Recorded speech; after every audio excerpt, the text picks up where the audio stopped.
జనోలోక, తపోలోక, సత్యలోక వాసులైన ఋషులు వేదమంత్రాలతో ఆ దివ్యమూర్తిని స్తుతించారు. వరాహమూర్తి సముద్రంలో ప్రవేశించి బీభత్సంగా నీటిని చెల్లా చెదురు చేసి పాతాళంలోకి ప్రవేశించాడు. అప్పుడు సముద్రంలో దాగి ఉన్న హిరణ్యాక్షుడనే ఒక రాక్షసుడు ఆగ్రహంతో ఆ వరాహమూర్తిని ఎదుర్కొని గదను భయంకరంగా తిప్పుతూ మీద పడబోయాడు.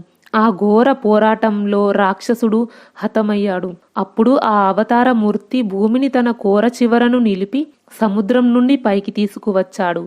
బ్రహ్మాది దేవతలందరూ అమితానంద భరితులై ఆ మహామూర్తిని సంస్తుతించారు. స్వామి, నీవు యజ్ఞస్వరూపుడవు, యజ్ఞకర్తవు, యజ్ఞభోక్తవు, యజ్ఞఫలప్రదాతవు, యజ్ఞరక్షకుడవు, సమస్తము నీవే. ఓ దేవా, ఈ విశ్వాన్ని సృష్టించేది, రక్షించేది, లయింపజేసేది నీవే కదా.